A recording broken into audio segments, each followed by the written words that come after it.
Un vétéran de guerre peu émotif pensait que rien au monde ne le ferait pleurer. Mais quelques instants avant de conduire sa fille bien-aimée à l'hôtel, il a pleuré comme un enfant après avoir vu sa robe de mariée pour la première fois. Le vétéran de guerre Simon Cooper a toujours vécu en fonction de sa fierté. Il avait 55 ans mais pouvait encore effrayer tout le monde avec son attitude menaçante. Ceux qui connaissaient bien Simon l'appelaient Pierre derrière son dos. En effet, il ne riait jamais, ne souriait que très rarement et ne montrait jamais ses émotions à l'extérieur. Le pire, si est que même lors des funérailles de sa femme, il y a 2 ans, tout le monde a exprimé son chagrin, sauf lui. Simon a enterré ses émotions et est resté calme comme une statue en regardant le cercueil. Rien ne pouvait le faire pleurer. Mais il est arrivé un jour, lors du mariage de sa fille bien-aimée, que le cœur de Simon se mette à fondre et qu'il pleure comme un enfant en voyant la mariée dans sa robe. Encore 2 semaines, s'est exclamé Agnès tandis que Simon se précipitait derrière elle avec une pile de cartons. Papa, la liste des invités est prête ? La future mariée était très enthousiaste à l'idée de son mariage. Le dernier souhait de sa mère était de voir ce grand jour arriver, mais malheureusement, elle n'avait pas eu cette chance. Agnès voulait donc s'assurer que tout ce qui concerne son grand jour soit impeccable et agréable à regarder, comme cela aurait été le cas si sa mère l'avait organisé. Pendant ce temps, Simon s'occupait de la décoration et du traiteur. Il ne voulait pas rater l'occasion de jouer un rôle important dans les préparatifs du mariage de sa fille.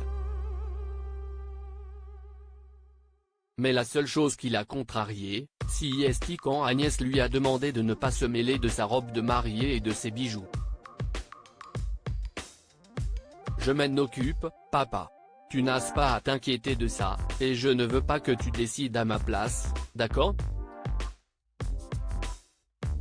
C'est ce qu'Agnès a exprimé la dernière fois que Simon l'a interrogé sur sa robe. Le vétéran était visiblement contrarié, mais il ne l'a jamais montré. Il ne comprenait pas pourquoi Agnès ne lui permettait pas de s'approcher de la robe qu'elle gardait enfermée dans sa chambre. Simon avait voulu qu'au moins quelque chose de son choix apparaisse sur cette robe de mariée, et la seule pensée du refus de sa fille le blessait. Les jours passent vite, et la veille du grand jour d'Agnès, Simon a décidé de lui poser des questions sur la robe. Il avait l'air un peu exigeant pour ne pas laisser transparaître son inquiétude. Il pensait que cela inciterait Agnès à lui montrer la tenue. « Je veux voir ta robe et tes bijoux », a-t-il dit. « Je veux être sûr que ça te va bien et que les gens ne te montreront pas du doigt. Si tu vois ce que je veux dire. » Mais Agnès était bien décidée à ne pas lui montrer. « Tu verras par toi-même demain quand tu me conduiras à l'hôtel. » Simon a été déconcerté. Il était perdu dans ses pensées et ne pouvait dormir de toute la nuit, pensant à la mystérieuse robe de mariée. Le grand jour est enfin arrivé. Simon est arrivé à l'église par un samedi matin agréable et venteux. Il a aperçu des invités sur leur 31 et des enfants qui couraient en tenant des fleurs. Il a soupiré et est entré. Au fond de lui, il était triste à l'idée que sa fille allait bientôt le quitter pour aller vivre à l'étranger. La messe de mariage a bientôt commencé et Simon a cherché anxieusement sa fille autour de lui. C'est alors qu'une petite fille s'approchait de lui. « La mariée veut que tu la conduises à l'hôtel », lui a dit la fillette. Simon était tout excité. Il a frisé sa moustache, a ajusté son blazer et s'est dirigé vers sa fille. Où est-elle ? A-t-il demandé aux demoiselles d'honneur. Simon était impatient de voir Agnès dans sa robe de mariée. Il était nerveux, et si est alors que les demoiselles d'honneur se sont écartées, révélant quelque chose de déchirant. Simon est resté bouche bée, les larmes lui montaient aux yeux. Oh, mon Dieu! Qu'est ce qui se passe? Pourquoi portes-tu cela pour ton mariage? Et où est ton collier? S'est-il écrié, voyant sa vieille plaque de l'armée autour du cou d'Agnès au lieu du collier de diamant de sa mère.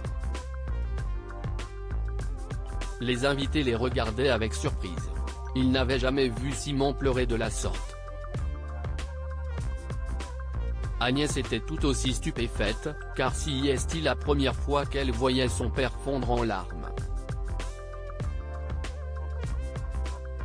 J'avais jeté cette chose il y a 20 ans, a-t-il dit en sanglotant. Comment l'as-tu retrouvée? Simon avait porté la plaque de l'armée pendant la guerre. Elle a été ébréchée après qu'un fragment d'obus l'a touchée. Simon était alors dans un état critique, mais heureusement, il s'est rétabli. Après s'être remis sur pied, il a appris la valeur de la vie et a décidé de fonder une famille avec sa femme. Un an plus tard, Agnès est née. La plaque d'identification lui rappelant encore les douloureux souvenirs de la guerre, il l'a jetée et ne s'est plus jamais souvenu de la tragédie qu'il a vécue. Comment l'as-tu trouvé? S'est-il écrié tandis qu'Agnès lui tenait les mains. Maman m'en a parlé et je l'ai trouvé dans la réserve, a expliqué Agnès. Je voulais te montrer à quel point je suis fière de toi, papa. Bien que la plaque ait été endommagée, Agnès l'avait transformée en un pendentif en forme de cœur sur lequel figuraient les données de son père. Je ne serais pas là aujourd'hui si tu n'avais pas décidé de fonder une famille. Alors si est pour toi. Seulement pour toi, s'est écrié Agnès. Mais si ça te fait mal, je vais l'enlever. Agnès a essayé d'enlever la chaîne avec la plaque autour de son cou. Mais Simon, ému, l'en a immédiatement empêché et a secoué la tête en signe de refus. Non, laisse-la comme ça, a-t-il dit. Si est un élément important de l'histoire et je n'aurais pas dû le fuir. Le père, fier de lui, a serré sa fille dans ses bras et l'a accompagnée en larmes jusqu'à l'hôtel. Il a regardé l'hôtel tandis que les invités versaient des larmes de joie, voyant l'ancien combattant pleurer pour la première fois. Que pouvons-nous apprendre de cette histoire? Il est important de se souvenir de l'histoire de sa famille.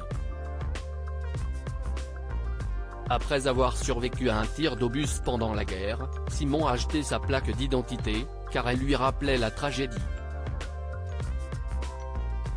Mais après l'avoir vue au cou d'Agnès lors de son mariage, il s'est ému et a réalisé l'importance de chérir cette partie de son histoire. Il est important de rendre hommage à ceux qui se sont sacrifiés pour notre pays. Lorsqu'Agnès a appris le rôle de son père dans l'armée et la tragédie qu'il a vécue pendant la guerre, elle a décidé de lui rendre hommage. Elle a trouvé sa vieille plaque d'identité militaire, l'a transformée en pendentif en forme de cœur et l'a portée lors de son mariage.